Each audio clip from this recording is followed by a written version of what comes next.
Now call the meeting of Corbin County Board of Commissioners to order. Please rise for a moment of silence, prayer, and the Pledge of Allegiance.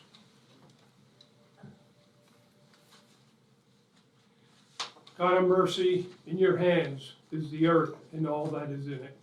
Let us pray for the people affected by the flooding, forest fires, and drought. Help us relieve the anxieties of the evacuees from their homes. We pray for those Canadians who are suffering massive losses in horrendous fires.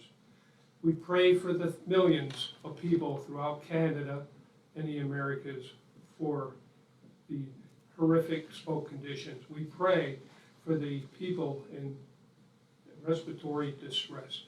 We pray for the safety of the firefighters throughout the world who are battling these blazes. We pray for their safety and their safe return to their families. Amen.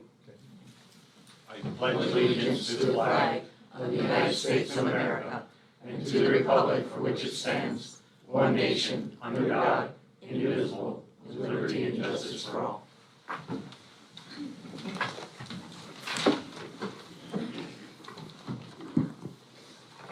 These proceedings are being recorded for the sole purpose of preparing accurate written minutes.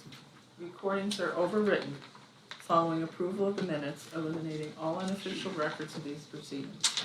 The first item is the approval of the minutes for the previous meeting held June 1st, 2023. Second. Mr. Honor? Yes. Mr. Lukasevich? Yes. Mr. Notstein? Yes, are there any guests concerning county business at this time?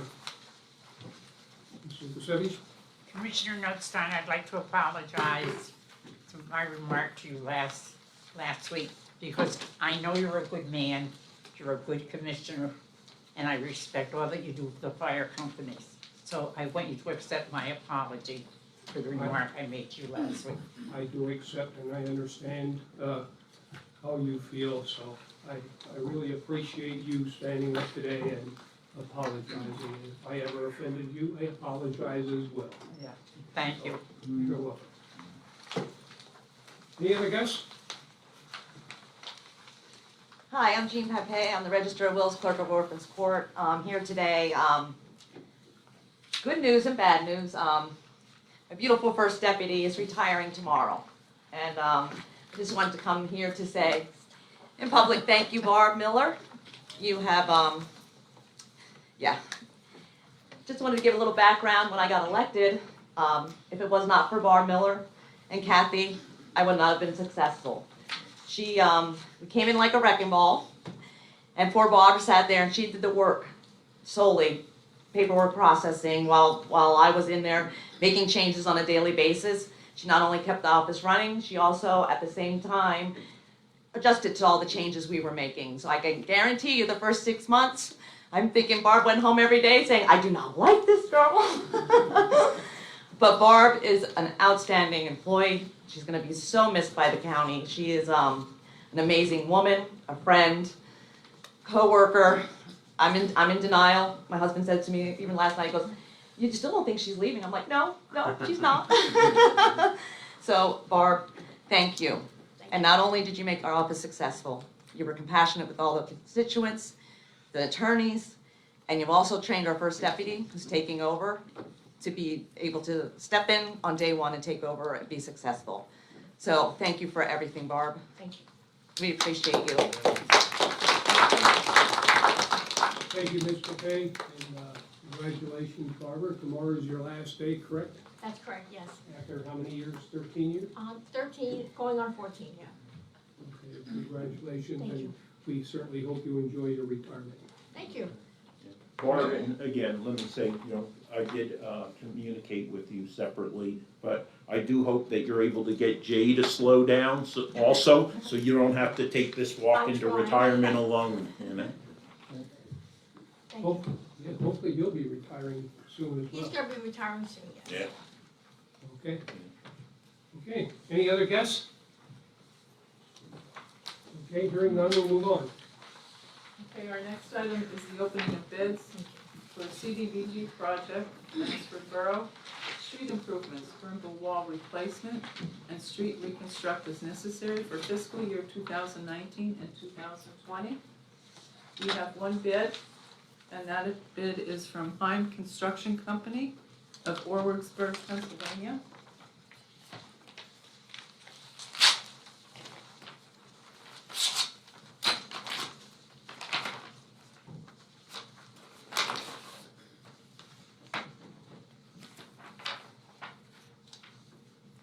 The total amount bid, $398,105.07.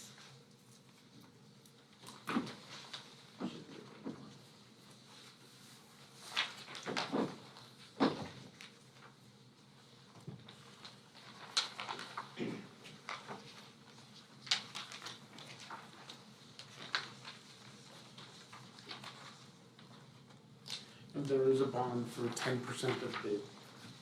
So I'll move to table this for no more than 2 weeks to allow it to be assessed, this loan bid, to ensure it's technically acceptable. I'll second that. Mr. Honor? Yes. Mr. Lukasevich? Yes. Mr. Notstein? Yes. Next item is the report of executive sessions held. There were 2 executive sessions held, one on Friday, June 2nd, at 9 a.m. for personnel reasons, one on Tuesday, June 6th, 9:30 a.m. for personnel reasons. Next item is the department reports, the budget transfers. Motion approved. Second. Mr. Honor? Yes. Mr. Lukasevich? Yes. Mr. Notstein? Yes. Supplemental appropriations. Motion approved. Second. Mr. Honor? Yes. Mr. Lukasevich? Yes. Mr. Notstein? Yes. Expenditures. Approval of payroll check numbers is 75061 through 75090, and direct deposit check numbers is 6053778 through 6054214 for the payroll paid through the payroll fund checking account for all county funds totaling $655,627.82. This is the payroll dated June 2nd, 2023. Motion to ratify. Second. Mr. Honor? Yes. Mr. Lukasevich? Yes. Mr. Notstein? Yes. Approval of check numbers 236729 through 236799 for expenditures to the general fund clearing account totaling $450,088.43. Move to approve. Second. Mr. Honor? Yes. Mr. Lukasevich? Yes. Mr. Notstein? Yes. The treasurer's report? Move to accept. Second. Mr. Honor? Yes. Mr. Lukasevich? Yes. Mr. Notstein? Yes. At this time, we'll recess the commissioners' meeting, and I'll now call the recessed meeting of the salary board to order. Are there any guests concerning salary board issues at this time? Hearing none, we'll move on. The report of executive sessions held. There was one executive session held on June 6, 2023 at 2:30 p.m. Next item, register of wills. Mrs. Pepe? I'd like to make a motion to change the rate of one first deputy from $19.45 per hour, grade S5, step A, to $20.42 per hour, grade S6, step A, effective June 12th, 2023. I will second that with a little discussion on this. Barb, it's a loss, but I wish you lots of luck. You're gonna love it. And I just wanna give a little bit of a history again of this salary study. And it's a shame that you couldn't hang around for this raise. I think if, like everybody was saying to me, like, why didn't we go back to that 3% and everybody would have got it? Well, your job was at, I think, 1834, and you would only got 3% of that. And it's a shame that you can't hang around for this, but the job went from that, you know, through the salary study, it went up through, got, I think, an additional 99 cents through that. And then Gene came in and went through the proper channels to review the study, and the job wound up increasing $2.08. And I wish you lots of luck, and I wish you would have been here, but I wish you more luck at home, because you're gonna love it. But like I said, maybe you have to get Jay a part-time job so he's doing fight during the day. No, and Hannah is, you're worth every penny of that pay raise. Yeah, I think so too, and that's You've why I done an said, exceptional job. yeah, and I think it's important to review these jobs, and that's where people are gonna get the proper pay when these job studies are all done, and I just can't get that across to everybody. And this is the midway point of $20, and it was sort of labeled like we're only helping the people at 13, but it helps all the way through the salary study. So, and again, thank you for your service that you have done for us. Ms. Miller, if we take this action, or before we take this action, will you reconsider your retirement? That is not the issue, okay? I just wanted to make sure. Now you sound like Gene. Okay, may I pull the board? Mrs. Pepe, Yes. Mr. Severcek, Yes. Mr. Honor, Yes. Mr. Lukasevich. Yes. Mr. Notstein. Yes, Okay, I'd like to make a motion to change the rate of 1 second deputy from $15.05 per hour, grade 4, step A, to $15.80 per hour, grade 5, step A, effective June 12th, 2023. I will second that. Mrs. Pepe, Yes. Mr. Severcek, Yes. Mr. Honor, Yes. Mr. Lukasevich. Yes. Mr. Notstein. yes, Okay, thank you. The Commissioners, change the rate of one fiscal legal assistant from $18.75 per hour, a grade 8, step B, to $18.29 per hour, grade 8, step A, effective June 12th, 2023. Change the rate. I'll second that. Mr. Severcek, Yes. Mr. Honor, Yes. Mr. Lukasevich. Yes. Mr. Notstein. yes, Information technology, change the rate of one director from $28.05 per hour, a grade S12, step B, to $27.37 per hour, grade S12, step A, effective June 12th, 2023. Move to change the rate. I'll second that. Mr. Severcek, Yes. Mr. Honor, Yes. Mr. Lukasevich. Yes. Mr. Notstein.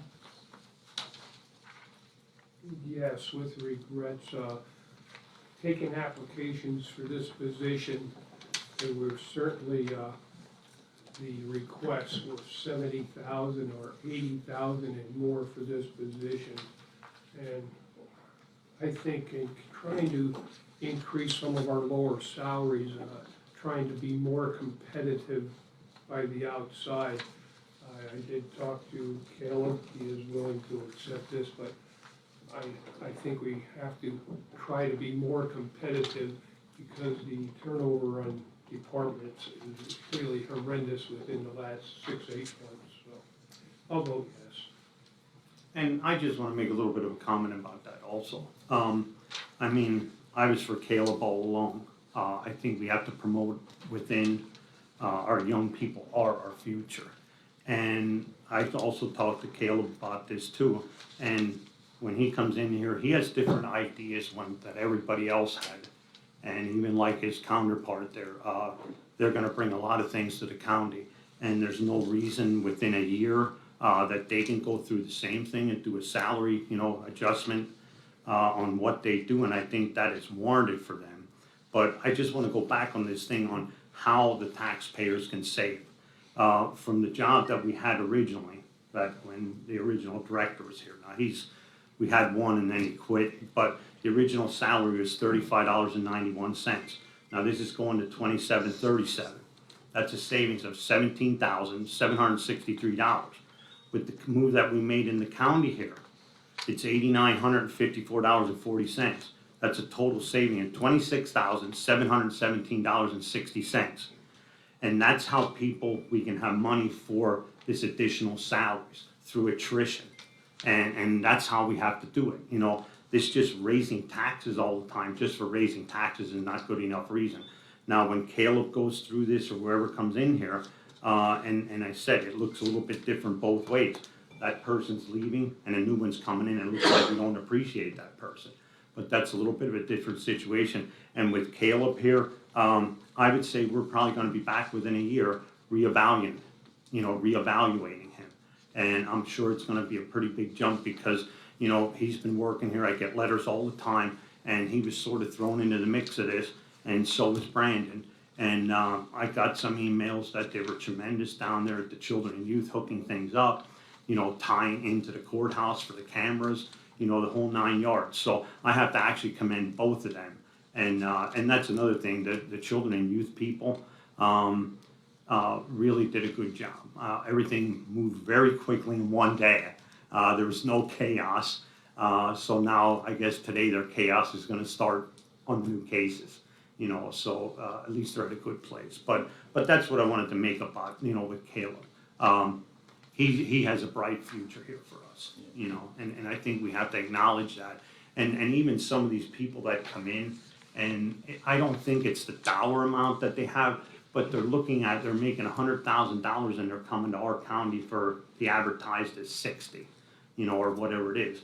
And I just don't feel comfortable with somebody from the outside like that. Now, other positions might, but these guys know our system.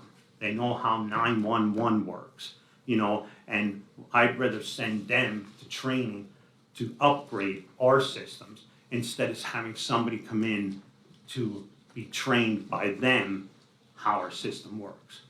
That's what that is. And I think, like I said, I just see a bright future for the IT department. I think beyond, since we're doing discussion after the fact, that's good. I think beyond showing this as a representation of doing our best to hire the best individuals in a fiscally responsible manner, I think it also epitomizes the opportunity that public service can provide for individuals seeking employment.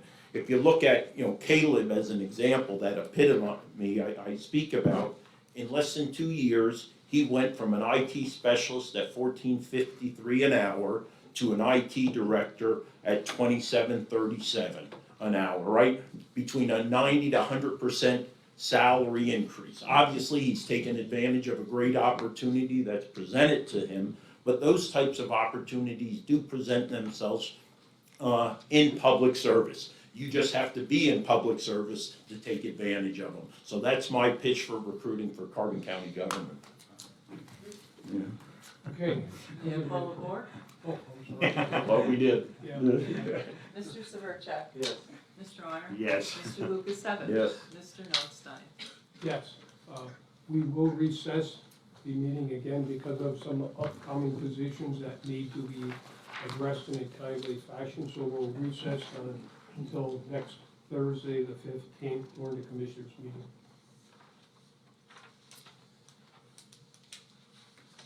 Okay, good. Why don't you give us that look? I thought Bob wanted something else. No, Bob, we're not raising your salary. We're just wondering if we voted twice on this, but we affirmed it. I just threw a mix in there. Yeah. I had discussion You're after the halfway fact. through or something, yeah. Okay. Call for the vote before?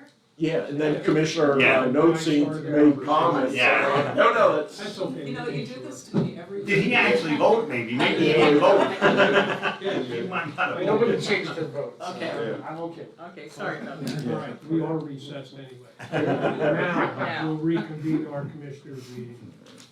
Okay, the next item is the personnel report for county departments. Move to approve. Second, Mr. Honor? yes. Mr. Lukasevich? Yes. Mr. Notstein? Yes. The acknowledgements for courts and row offices. Move to acknowledge. Second, Mr. Honor? yes. Mr. Lukasevich? Yes. Mr. Notstein? Yes. There was one item received under correspondence. Copies will be made available to the press upon request. Advertising. Authorize the advertisement of a public notice regarding the Carbon County Agricultural Land Preservation Board meeting dates for 2023, 2024. Move to approve. Second, Mr. Honor? yes. Mr. Lukasevich? Yes. Mr. Notstein? Yes. Area Agency on Aging.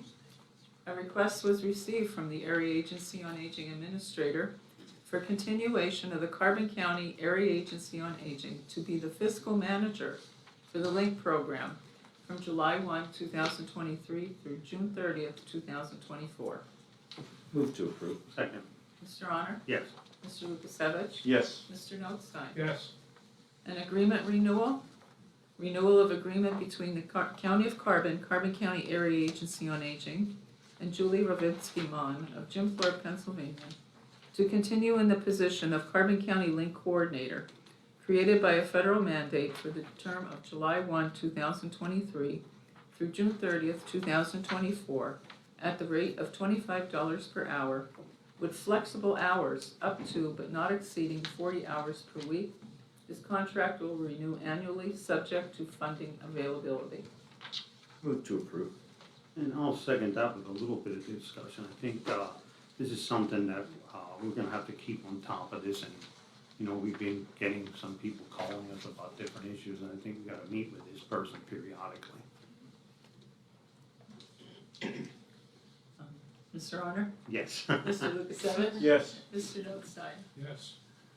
A bid award for refuse collection.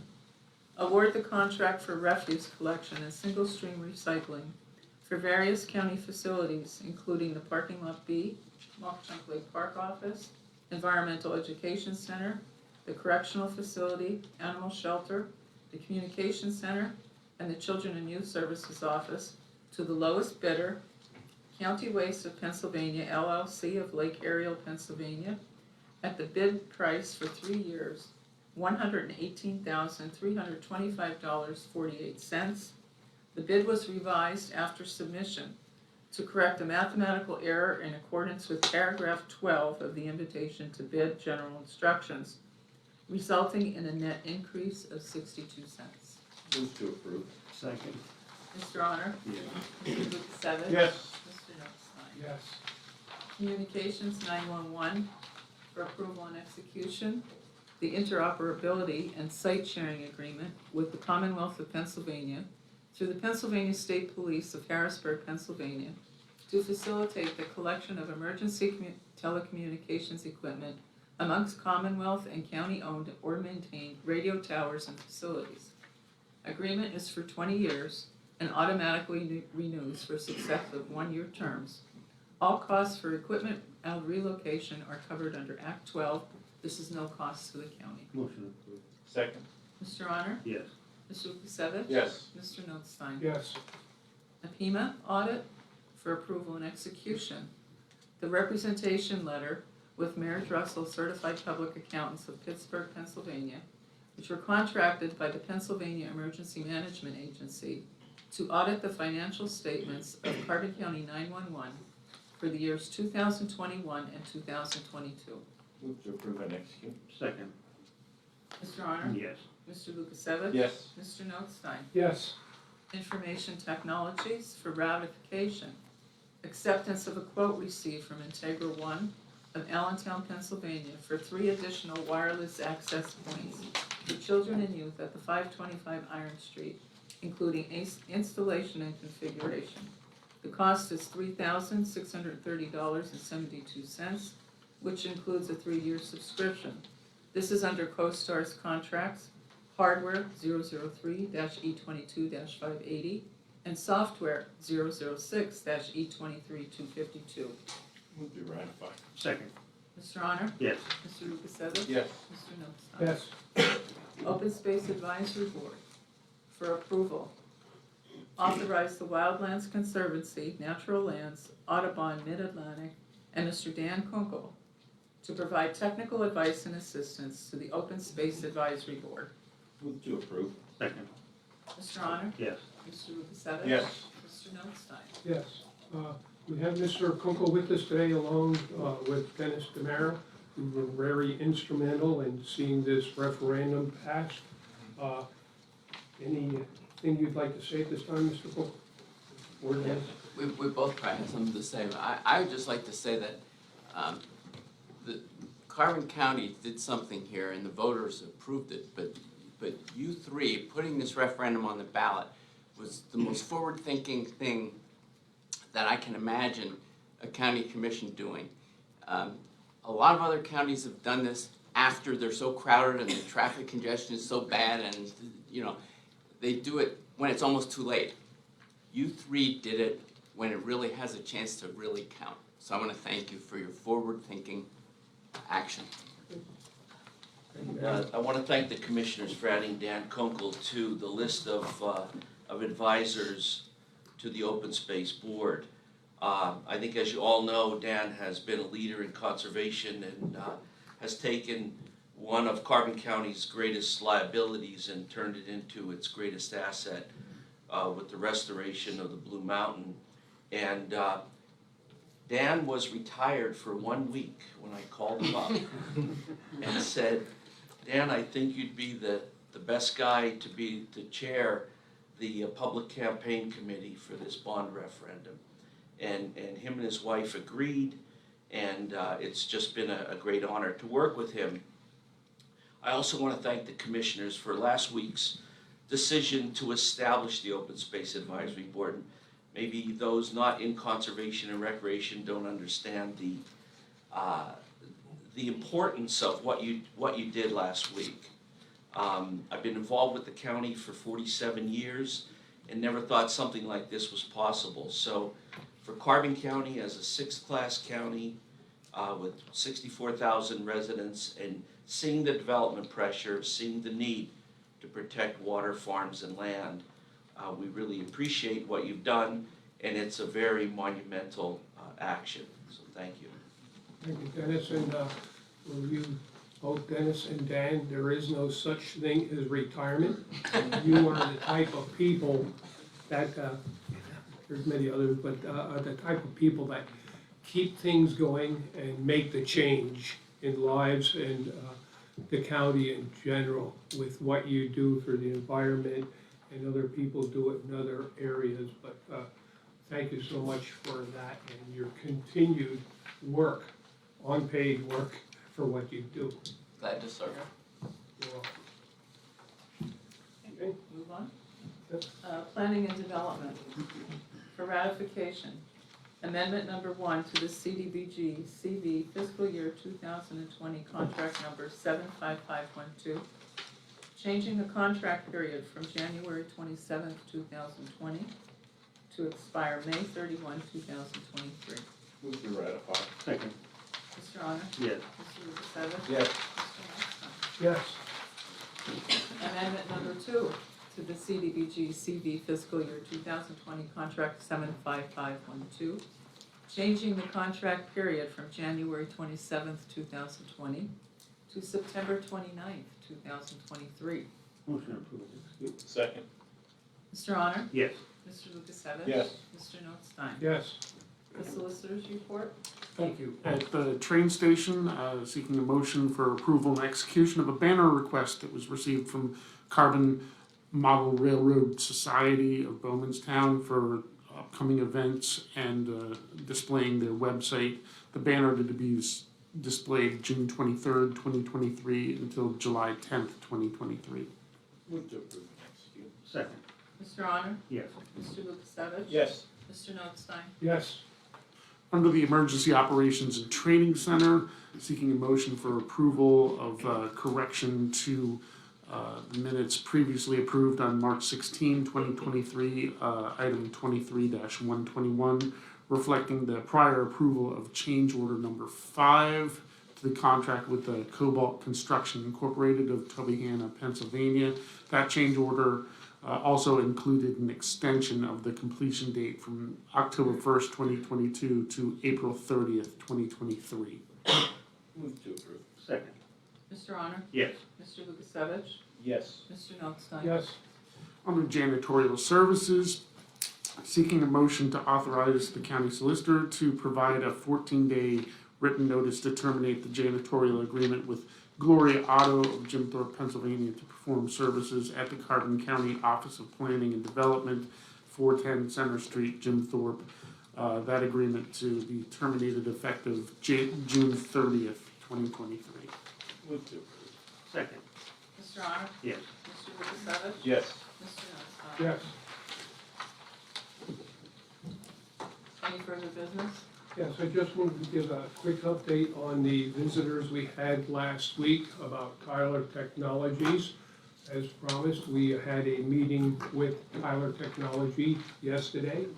There were 17 of us from the county side in the meeting, several department heads, and I think it was 6 or 7 title searchers and an attorney whose law firm is specializes in this type of work. Did an excellent job of explaining all the issues to Tyler Technology. They certainly seem more receptive and cooperative than they ever have been with Tyler. They have assured us, and they were given basically a deadline to report to us next week with a timeline with when things will be accomplished. We brought up the upset sale and the amount of properties, 500 properties that have to be researched before they could do the sale in September. Hopefully we'll have this done, because what they have to do is change their programming, and we'll have to run several tests to ensure the program is operating properly.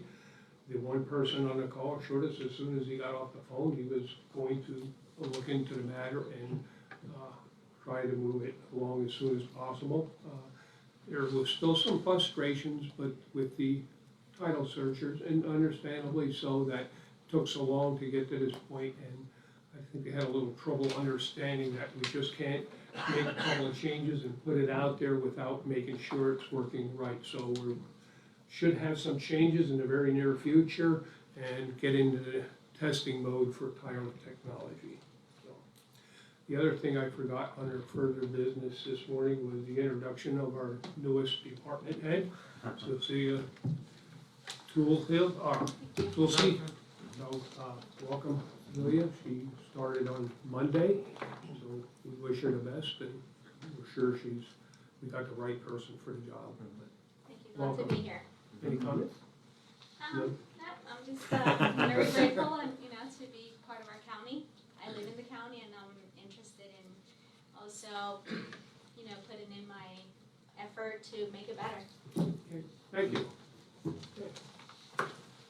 That's all I have under further business.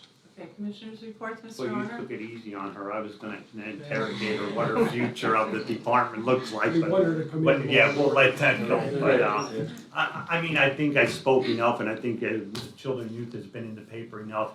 But I think like the big thing of today, I mean, Barb came in, and I wish her lots of luck. And that's the type of people that show the new people that come in how the operations work. So the best of luck to her, and best of luck to Hannah moving up to that position.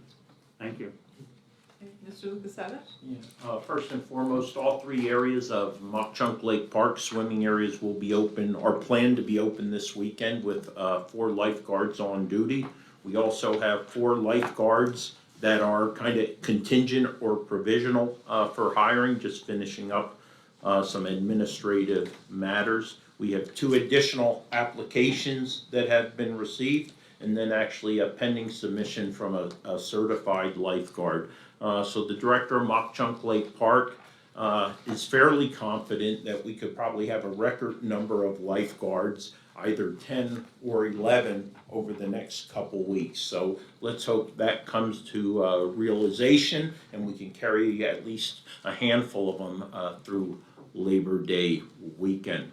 Want to thank the Prothonotary office for a couple weeks ago joining the 21 other offices and departments here in the county that are offering 2 hours of free parking for citizens and county taxpayers who set up an appointment for private business, personal business with their departments. So that's all I have.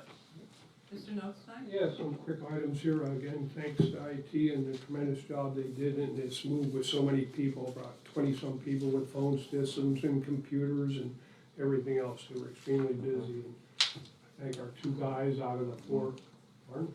And And then Oh, yeah, maintenance, of yeah. course, they did it basically one day. I got the opportunity to stop into the office. Don't visit for a while until they put the boxes away. Because they have, their cubicles are set up at their boxes and filing and everything else they had to do is gonna take a little bit of time. So I'll go back next week, so when it looks a little bit better. The other thing I want to push right now, and I'm gonna get into it later on this year with a program for the municipal elected officials, is the emergency medical services crisis. And I got a call from LTRIC. They are offering an ENT training program. We do have a major shortage of EMTs in the county and throughout the Commonwealth, like everywhere else and everywhere other departments. The classes are very unfortunately cost $1,350 to take an EMT classes, which is about 160, 70 hours, I believe, I don't recall offhand.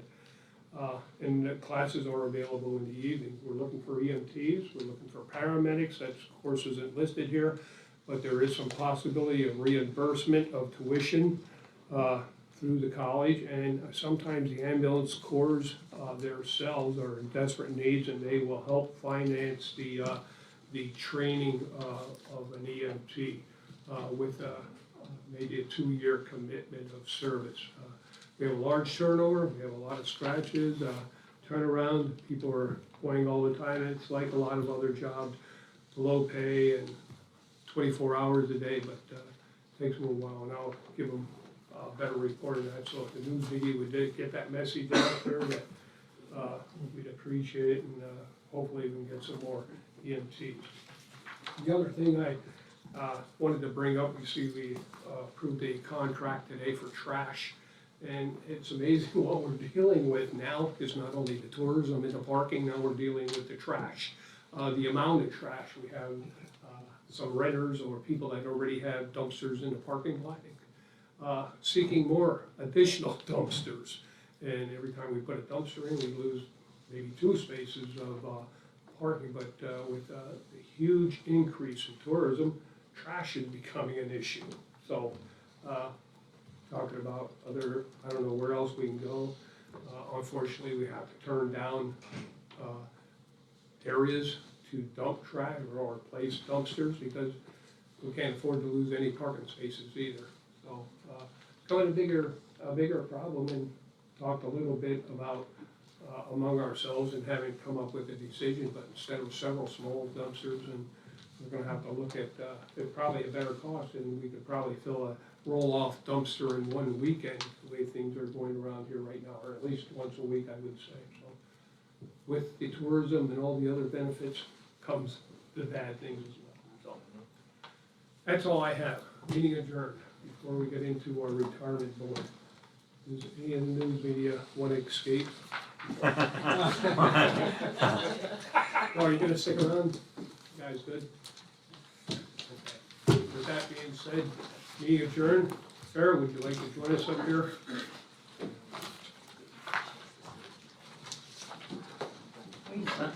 Why you made it sound like you're boring? I think you Oh, bring amazing. there's excitement to the board. One leaving. Good morning, everybody. Okay.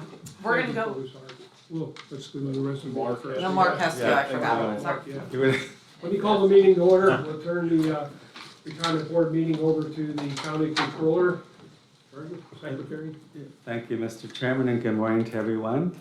And just for the media's benefit and the public, we had a unanimous vote to move the meeting from the 3rd Thursday to the 2nd Thursday to accommodate our board member treasurers, Alinka and Mrs. Wilson, who will be at the treasurers conference next week, and I thank you all for that. So first, we'll start with an approval of the minutes of the previous meeting held May 18th, 2023. Motion approved. Second. Mr. Zelinka? Yes. Mr. Svercek, yes. Mr. Arner? Yes. Mr. Lukasevich? Yes. Mr. Notstein? Yes. Are there any guests concerning county retirement board business? Thank you. Report of executive sessions, there weren't any held. Next, we'll seek a motion to ratify the warrant. And that includes checks number 40920 to 40937 and direct deposit number 7021964 to 7022370 for the month of May. Motion to ratify. Second. Mr. Zelinka? Yes. Mr. Svercek, yes. Mr. Arner? Yes. Mr. Lukasevich? Yes. Mr. Notstein? Yes. Thank you. Next would be the retirement activity report for the month of May. We had 10 retirement refunds, 1 superannuation retirement, 1 voluntary retirement. I wanted to recognize Mrs. Bowman for her close to 34 years of service to the county. She retired as our HR director. We had 2 death benefits paid out, and we had 2 deceased members of the retirement community. And we want to always express the condolences on behalf of the retirement board to the Hammond Pompa family, and those ladies served the county a total of 18 years of service. The disbursements for the month of May included the monthly benefits of $475,898.82. The option 4 chosen totaled $161,666.54. Death benefit totaled $565,213.95, and refunds of $29,540.86, for a very large disbursement in the month of May of over $1,232,320.17. And that left our portfolio value as of May 31st of $81,562,734.98.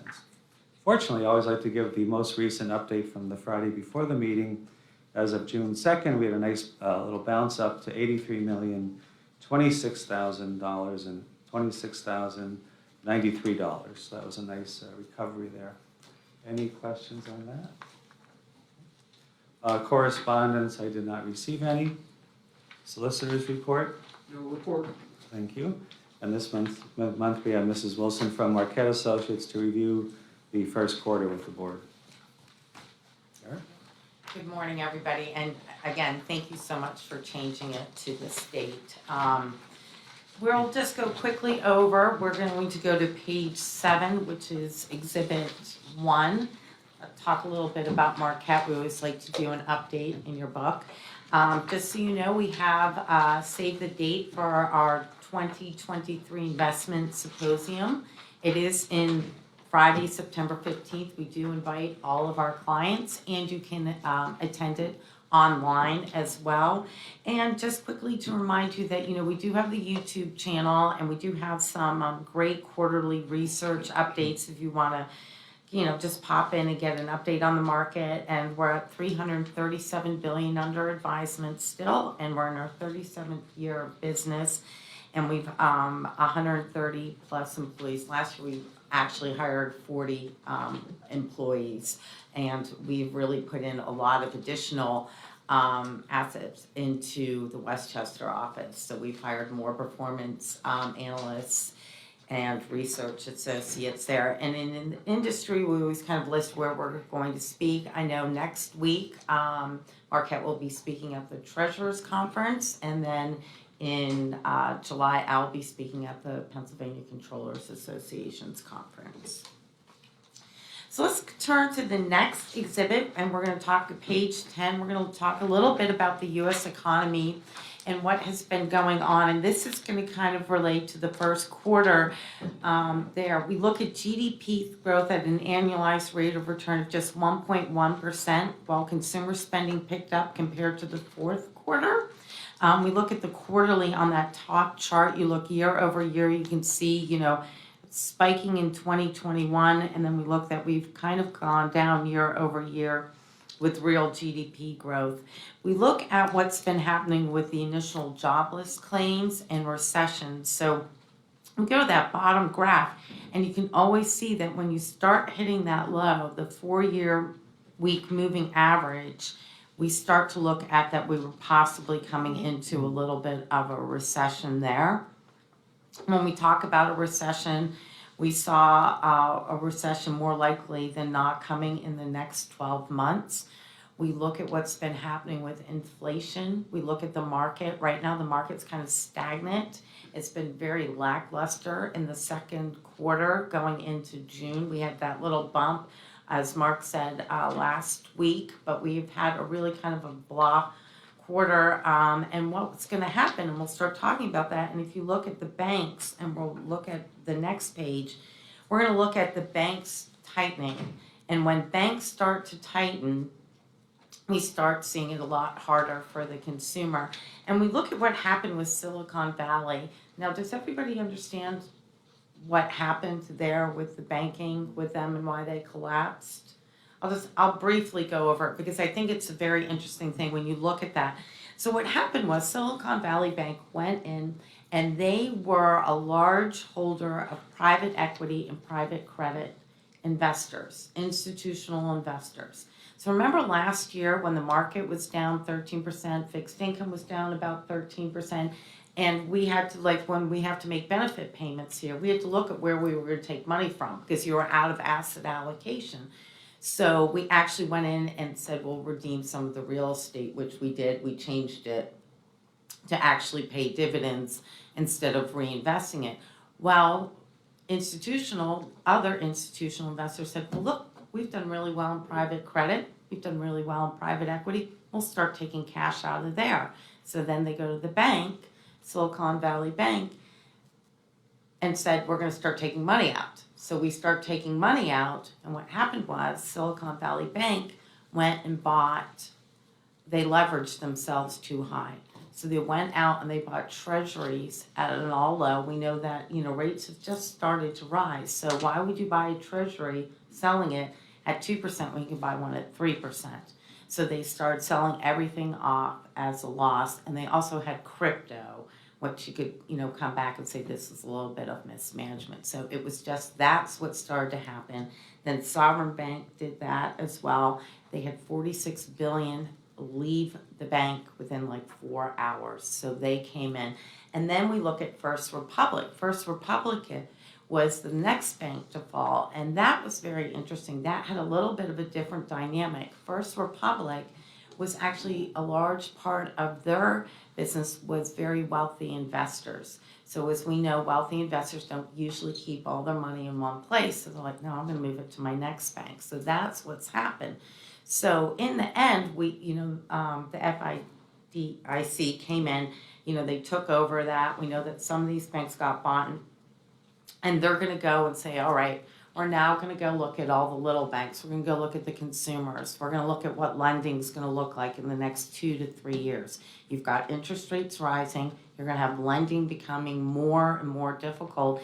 And that's going to start affecting commercial real estate. And we'll look at where real estate's going. Long term, it's been great for you. You're institutional there, and your manager, JP Morgan's done very well. But what's going to happen with commercial real estate is it's going to be harder for them to get loans. It's going to be more expensive. We know that when commercial real estate kind of stalls a little bit, then you're going to start seeing that affect the economy as well, because commercial real estate is like building, apartment buildings or building, industry. So if they can't do that, then we'll start seeing not as many job openings and everything else. So it is going to have an effect. It's going to have an effect too when we look at the consumer. You want to go out and get a mortgage, and we talk about that. And I kind of always go back to 2020. Is that when we look at 2020, we said the American consumer actually had savings. 2 years now, credit cards can now charge you close to 29.3%. They're allowed to do it. Remember when it was 20, 21? So now you've got that. You've got the new buyer coming in. Interest rates are up.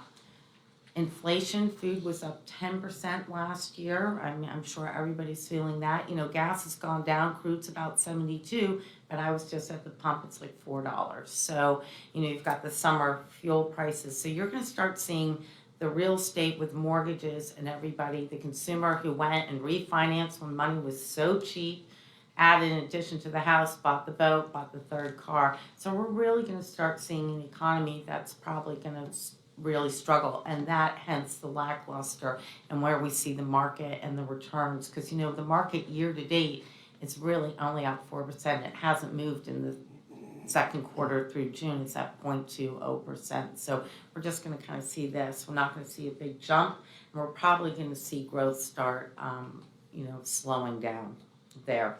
Fed has come out and said we're going to probably, 76% of the market believes that the Fed is not going to raise rates in June. They've got a couple more meetings that they can raise rates. When you look at the bottom of that page there on 11, you can see where the future market's saying, they're saying, look, we believe, and this was at the end of first quarter. So when you kind of look at some of this data, it explains your performance for the first quarter. They believe market's now pricing in 2 to 3 rate cuts before the end of the year. Problem is inflation. Inflation, the Fed has it targeted at 2%. We're not going to get there. So the Fed's going to look more now at jobless claims. We know they've gone up a little bit in May. So we're thinking that the Fed's going to hold steady in June and then possibly raise it again in July, and then maybe towards the end of the year, if they see that this is really working, then they'll start lowering it. If you turn the page to page 12, we look at the global economy, and we've really seen the same thing globally. You look at that when we look at your global and your international managers. We look at China, and we look at China's economic expansion at the bottom. You can see that they've actually, obviously they dropped in March 2019. They started to go back, and then you've seen that they have dropped twice. And we know that last year, China really struggled because they did another shutdown with COVID. They're starting to come back off. And we look at the PMI soared to 58.2 in March from 56.3 in February, marking the best level since 2011. So, and we know that China is a huge, when manufacturing, look at all the goods coming in from China and everything that's made. So China does really affect the economy when we look at that. We look below at the asset classes, and we look at where U.S. equities, I still think for a year, this is a trailing 12 months, March to March. We're down 8.6. They had a nice bump for the first quarter, 7.2. They basically have done nothing. In May, they were... April they were down, and in May they were flat. We look at emerging markets. U.S. bonds actually are showing positive return for the first time in quarters, high yield. And then we look at U.S. REITs. For the 1 year, they were down 19.4 and they were up 1.7. I'm sorry, Sarah, slide, please. Oh, I'm sorry, page 13. Yeah, just, yeah. Oh, sorry, Yeah. I apologize. There we go. And we saw fixed income markets also saw another strong quarter in the first quarter. After rising to begin the year, intermediate and long-term treasury yields ended the quarter at 30 to 40 basis lower, thanks to a dramatic decline in the last few weeks of March due to the bank failures. Let's turn the page, so it's slide 14. There we are. We look at the sectors on what's been happening with the sectors. We know that from a style perspective, growth stocks topped value stocks in the first quarter. Value suffered from the underperformance of energy and financials. And we also know that when you see kind of the rising market, usually growth stocks will do better. Value stocks did better last year because we know the markets are down. Investors tend to go towards value stocks for safety. You have a little tilt towards value that has done well for you. And I think what's really interesting is the two things is we talk about the presidential cycle and the equity returns. This isn't taking a side Democrat or Republican. It just looks at what's happened historically there. So in addition to economic data, we look at what's happened since 1900. More than half of the return of the S&P 500 index has been generated from October in the year 2 of a president's term through July 3rd in the year 3 in the current term. This period began in October 2022 when the market bottomed before the beginning of its current rally. If you look at historically, we're in year 3, so that means that it's basically has done that rally and will possibly be flat. Next year, we always say the presidential election year usually up. This has got a little bit more of the dynamics, especially where the Fed is, where we've been looking at recession. And we look at what's happened internationally, and we look at what's happened in the international markets with them, cutting rates and then raising rates. Europe's now on this trend to raise rates. I think what's more interesting is when you look at page 15, and that's slide 15, you look there. According to the Crescat Capital, the top 15 stocks in the S&P 500 index saw their cumulative market capitalization increase by 1.8 trillion in the first quarter, compared to the decline of 21 billion for the remaining 485 stocks. We're going to go right back to COVID. 2 years ago, or 3 years ago in 2020, do you remember what happened? 5 stocks moved the market down. 5 stocks moved the market back up. And so you're really not seeing growth or decline. You're seeing decline by the 485 stocks, but you're seeing those 1,500. So it's a very condensed group of stocks that are moving this market up and down. And with that, that will have some effect on performance when we look at that. So the top 15 largest stocks, it's great to own them on the up, but then when they go down, that's why you want to be very well diversified, which your plan is there. Is also evidence, the outperformance of the large stocks is also evident in the relative performance of the S&P 500 index versus the S&P 500 equal weighted index. The former outperformed its equal weighted counterpart by more than 450 basis points there. So we've actually seen, depending on those stocks, so the rest of the companies in the S&P 500, we looked at earnings. Usually earnings last year, we thought were going to kind of carry off this year, and they did for the first quarter. You had a positive first quarter, and now we're kind of sitting on the bench looking at what's going to happen for the trailing next 6 months. Are there any questions on the market? All right, so we are going to go to Exhibit 3 on the book, and we are going to go to slide 22 there, and we're going to talk about observations. We're going to look at March 31st. You were at 83.6 million. At the end of May, you were flat at 81 million, but you also took out a couple $1 million. So you're still in positive territory. For the first quarter, the portfolio returned 4.5% with an investment gain of 3.7%.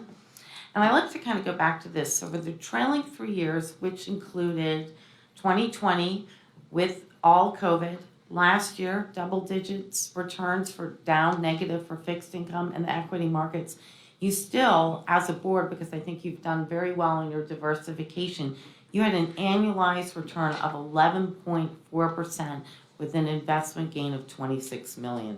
So all that diversification we've done in the last couple of years that you've done as a board, excuse me, has really paid off. You've had outperformance by your active managers, GWK, Dodge & Cox, and MFS, and Schroders will do that. Outperformance by your real estate manager, JP Morgan, fixed income manager, Lord Abbett, and international equity manager, Artisan. You've had low investment manager fees. We've taken those down to 35 basis points. And we're going to talk a little bit about the managers. We did make some changes. Looking ahead, I'd like to do a defensive equity education.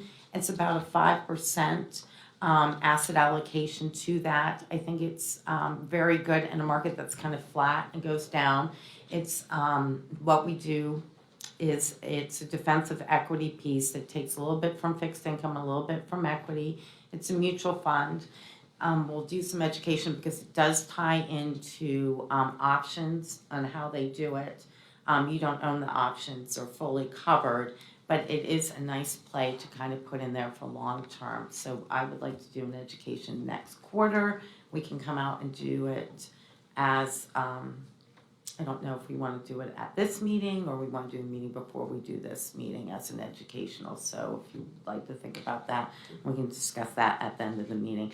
And then we'll do an asset allocation review. One of the things I think is you're taking an enormous amount of cash out. And if we go to 24, slide 24, look at how much your net cash flow has changed. So we've been here since 4/1/2018 as a consultant.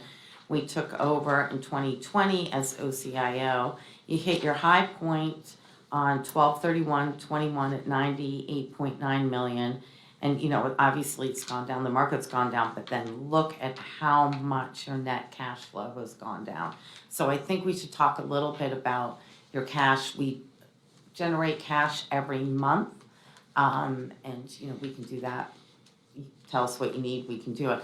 I think now when looking at how much cash is coming out that we may want to talk a little bit about your asset allocation towards fixed income, maybe move your cash up there due to where the markets are, maybe put a little bit more in, keep 3/4 of cash going out. So we're not always selling every month, and I think that it never used to be kind of an issue, but now, and you did have that huge cash withdrawal last month, but I think that it may be worth talking a little bit more. Well, how is the huge turnover in longer-term employees? And I see several other long-term employees looking into the retirement or payouts. Right. How is that gonna affect their any changes? Well, you're well funded, but knowing that those are coming up, unless you have specific dates on when they're going to be leaving or the turnover, it doesn't really affect the portfolio. What it does affect is that if we know that they're coming up in the next year or in the next 3 to 6 months, I think it does have an effect on having to sell. You have seen higher benefit payments go out. And so that is one of the things I've noticed, and that is why I'm suggesting that maybe we keep a little bit more cash on hand for the next year. We don't see this market going to be double-digit up returns. So, selling every month in one way is good because you stay invested. You always want to be exposed to the market, but when you're selling on a down market, it does have an effect on performance. And I think with any pension fund, it'll be awful difficult to try to forecast Right. the potential retirees coming up in any given time period, monthly, quarterly, even in the coming Right. year. Yeah. There's just no real good way to know that. And I think with ours, like this year, we had a lot of people that had 30 years. Right. And that's why the payments got a little bit bigger. Yes. Hopefully, these young people stay around for another 20 years so we don't have to pay them pensions next year, right? But Right. I think that's what happened there. Like, that's where we got hit. And I think like 4 years ago, we got hit with a lot of people like that too. But if Right. we look at the age of a lot of our employees, it should give us some indication of who might be going in the next several years if they're reaching that 60 or over. And people under 60 are bailing out right now. So I think looking at the age group of a lot of the people. I mean, we could ask the actuary, Yeah, see if they could do some absolutely. type of report for us, forecast that. And that would be good. And I'm not talking about putting 3 years of payments in cash. I'm just saying is that let's maybe put a couple more months into cash and look at that asset allocation. We'll do that education on defensive equity, and if we make the change there, we'll make a little bit of a change on the asset allocation. Maybe move your cash up to 2%, 2.5%. Just because we know this is coming out and we don't mind doing it. I just think that right now when looking at where the market is, and also we are getting a little bit better on the money market. Remember, money markets were paying like 0 a couple of years ago. Now that we're getting a little bit more on the money market, it's not gonna hurt to move it over into cash. We could do that at the next meeting. We'll prepare for that. All right, I'm gonna talk a little bit, and we're going to turn all the way to slide page 40. And we're gonna look at your managers and how they did for the quarter. There, so on page 40, we look at where you are. Your equity managers, which was real nice, they said GWK did very well at 4% versus 3.4%. They've done very well since we put them in May 2020 when you went OCIO. They've actually averaged 12.3% annualized a year. Vanguard Small Cap Value has had a nice return. It's annualized since inception, 18.2. It just did 0.6 for the quarter because we saw that small cap value was really kind of did not do very much. I mean, they were right on the benchmark. Then we go look at your global equity composite. Dodge and Cox did 5.1 versus 1.2. They definitely protected you in the down market for 1 year. You can see them. This is under the global equity composite. They were negative 3.2 versus 5.5. And they were, for 3 years, 22 versus 15. They're your alpha, and we put them in May 20th, 17.7 versus 11.9. Artisan, you can sit there and say that it's done 9.1 versus 13.8. We actually look at them as one of your growth because they are a global opportunities fund. When they actually benchmark themselves, they actually benchmark themselves to the MSCI ACWI, which is at 7.3. So when the manager's looking at, we benchmark them a little bit differently because they're playing a different part on the growth. But we're very comfortable with them. We actually reached out and had a call with the manager in April, and they actually, unfortunately, did have some Silicon Valley Bank exposure to that. They immediately sold it at a significant loss. But they have done well from its lack of exposure to the energy sector, which was actually the worst performing sector of this quarter. We're very comfortable with their team. They've looked, the portfolios provided positive returns, and they've actually had a nice security selection in healthcare and information technology sectors, which have done well. So we're comfortable with them. So when we go to the non-US equity composite, and this is one of the things before, some of you remember on the board, before you were OCIO, and this is on page 41 tab, we look at Wellington. So before you had that, if you wanted to fire a manager, we would have to come and tell you to fire a manager. We would then have to give you 3 choices for a manager. Then you would have to interview 3 choices of the manager, and 6 months later, you would still be with that manager and you'd make your decision. Well, yesterday, as driving out here, we were on our OCIO committee, which meets every week. We looked at Wellington and we said, get them out. So we have fired them. They are immediately coming out of this portfolio. We were unhappy with their performance. They got put in. Now, it was, you actually put them in January 2022. When we put a manager in for your time frame, they have really underperformed the market. When we look at them 3, 5, 7, 10 years, they've done very well. The problem is they're not doing what they're supposed to be doing in this particular, in the non-US equity composite. So we immediately are putting you into an index fund. We will find the right manager that will fit there for that. And that is one of the benefits of OCIO. We looked at it and we said, absolutely not, they need to go. And they were actually 36 out of 38 of our Westchester clients. So all the counties did have some exposure to this. We didn't let it go long. They still did 3.3% year to date. It's not bad. And they only underperformed by 7%, 70 basis points. But when we looked at their how they've been doing in 1 year, they're not doing what we want them to do. They're not protecting you in the down market. To have an active manager, you want them for us to outperform in a down market. In the up market, they do 5%, the up market does 6%. We're fine with that. But in the down market, we want them to protect you because this is the way it is. So we terminated them yesterday. You'll see an index fund in there, and then we will go do a search and figure out who we'd like to put in there. Are there any questions about that? All right. We look at real estate. Real estate, that was, when you look at what you did in the diversification on real estate, really made sense. It's page 41 at the bottom. The real Morgan Stanley has done extremely well. In 3 years, they've averaged 8.6% versus 7.5%. And they have done inception 7.7 versus 6.5. And for the quarter, they're only down 1.2 versus 3.3. Now, real estate is going to see some negative returns for the next few quarters. We know it. It's just the way it is. JP Morgan did very well for you, especially during COVID. Prior to COVID, they had a huge exposure to retail. They had exposure to apartments.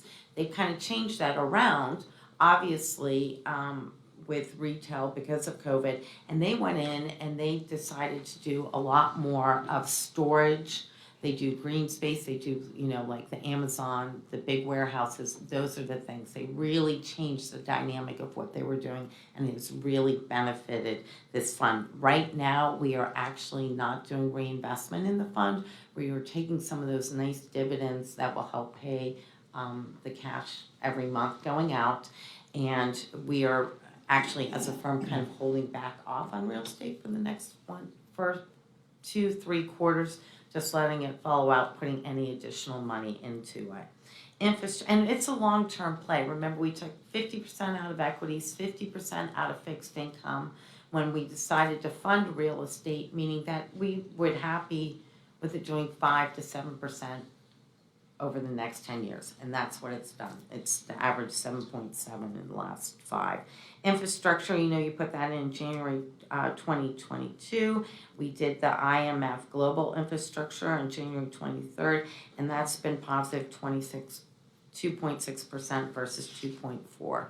If we turn the page, we go to page 42, slide 42 on there, and we look at U.S. fixed income, and we look year-to-date, U.S. fixed income's done 2.8%. So it is in positive territory. C.S. McKey's done a nice job for you. They're a little bit down. We don't have an issue with that. It's only 0.30% for the quarter. They've done well for you since, but I think this is what's amazing. Go look at the end under inception, July 2009. They have averaged 2.2% annualized a year. So fixed income really has been, that used to be 50-60% of portfolios. We have taken them all the way down to 20% because fixed income is just not there on returns to meet your actuarial assumption. If you didn't need to meet that, then you could be higher up in fixed income. But the diversification this board's made has done very well. We look at Lord Abbett High Yield. We still have kept about 0.30% into high yield. We put them in May 2020. There was we saw some nice returns from them. They've averaged 3.2% versus 3.1%. They lagged a little bit this quarter. We're keeping high yield in there. We may go back into high yield. It's kind of a play depending on where the fixed income markets are. Barrett, which is the Core Plus Bond Fund, which we changed in May 2022, has done nice with 3%. And we also in 2020 put in the Fidelity US Bond Index, which for the year to date has done 3.1%. Are there any questions about the managers? Sarah, just a quick question on the fixed income side with short-term rates being higher. I'm not sure what C.S. McKey's position was. Like I know 6-month treasuries were over 4%. If they're doing any of that in our portfolio with some of the fixed income monies, putting it into the short-term treasuries or a treasury fund or something. They have a capability of doing a little bit of that, but they're intermediate, meaning they're kind of like a 5 to 7 year. When looking at their benchmark and how they're building that, what happened was managers for everything, and they've done very well for you. It's hard to say be short. Now, C.S. McKey was fairly short on some of their holdings, and that's done well for you.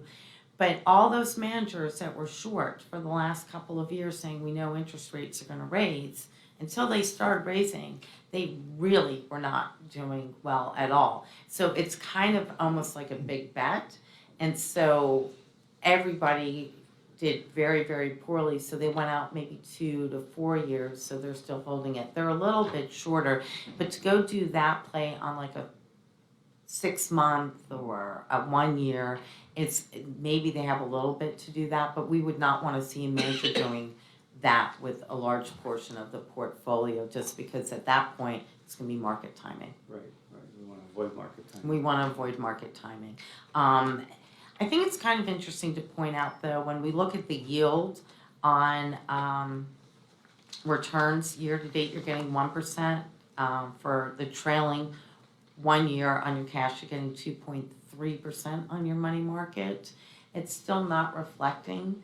Money markets have actually taken a little bit of time to kind of catch up with these rates, and I think banks have been kind of fairly stingy on that. And when you go look at buying CDs as an individual going out and maybe buying a CD, you look at that, you're getting some nice rates, but then they're holding up for 22 months to 36 months. So they're willing to give you a little bit of this, but they want you to keep that money in there. And then to get some of those rates, I don't know if anybody's noticed, it's got to be new money. It can't be money that you've already had with the bank for 10 years in relationship. You've got to go find the money somewhere else. So we've kind of seen the banking industry really kind of change. And they are really, I think we're going to see a couple more banks kind of either merge or get out of the business in the next 12 to 18 months because they were happy to loan everybody money. And that is going to come back when people can't make those payments.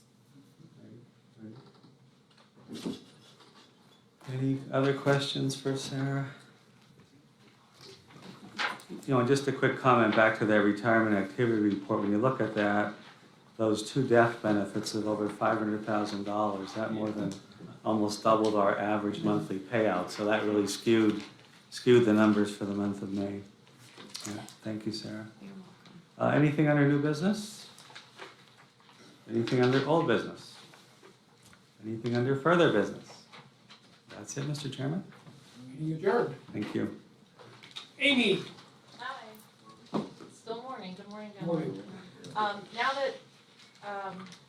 Now that Children Youth is moved, right, do you have any plans of bringing planning and development back up to 76? No, they're going to 44. Yeah, and that's why where we terminated that board, it was like an add-on, that she was doing extra work for us, and now we don't need her at the building that we're renting right now. So when is that move going to take place for planning? Monday.